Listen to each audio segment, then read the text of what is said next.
யாரு current off பண்ணது, யாரு செருப்பு தூக்கி வீசினாங்க, காவல்துறை என்ன செஞ்சிட்டு இருந்தது, ஏன் இவர்கள் கேட்ட இடத்துல பெர்மிஷன் கொடுக்கல, போலீஸ் லத்தி சார்ஜ் பண்ண வேண்டிய அவசியம் என்ன, கூட்டம் ஆரம்பிக்கிறதுக்கு முன்னாடியே 30 ஆம்புலன்ஸ் வேன் வருவதற்கான காரணம் என்ன, கும்பமேளாவில் அது சம்பவம் எப்படி நடந்ததெல்லாம் உங்களுக்கு தெரியும்.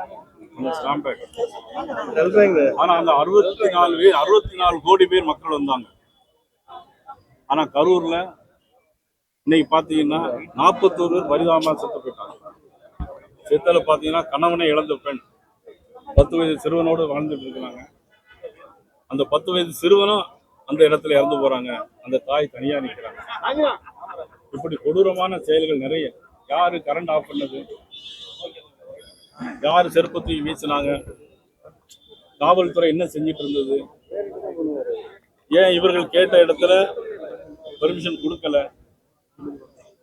போலீஸ் லத்தி சார்ஜ் பண்ண வேண்டிய அவசியம் என்ன, கூட்டம் ஆரம்பிக்கிறதுக்கு முன்னாடியே 30 ஆம்புலன்ஸ் வேன் வருவதற்கான காரணம் என்ன, ஏன் முதலமைச்சர்லாம் வந்தா நல்ல இடங்கள்ல ரவுண்டானா போல இடங்கள்ல பெர்மிஷன் கொடுக்குறாங்க,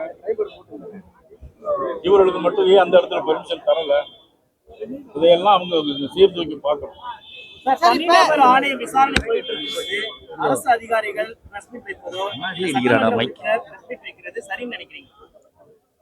நிச்சயமா சரியில்லை தான். நீங்க எல்லாம் கேட்கும்போது நாம பதில் சொல்றோம், நானா கேட்கறேன்.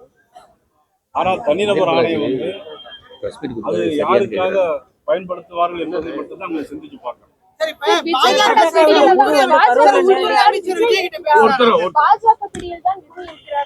சங் பரிவாரோட அதாவது நல்லா தெரியும் உங்களுக்கு.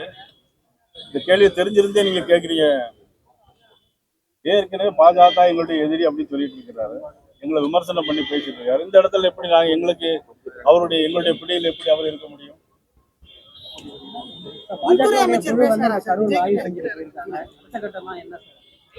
அந்த குழு அவங்க போய் என்ன எழுதி கொடுத்திருக்காங்க, என்ன முடிவு பண்ணிருக்காங்க பொறுத்து.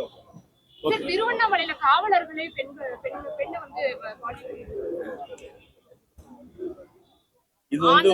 இது ஏதோ இன்னைக்கு நேற்று நடந்த சம்பவம் இல்லை. என்னைக்கு திமுகவுடைய ஆட்சி வந்த காலத்துல இருந்து வேலையே பயிரை மேய்ந்தால் போல காவல்துறை காமுகர்கள் நிறைய பேர் இருக்காங்க தமிழ்நாட்டில். இன்னும் கண்டறிந்து அவர்களாம் தக்க நடவடிக்கை எடுக்க வேண்டும். காரணம், காவல்துறையை தன்னுடைய கையில வச்சக்கூடிய முதலமைச்சர் அவர்களுடைய கட்டுப்பாட்டில் இந்த காவல்துறை இல்லை என்கிறத நிறுவனம்.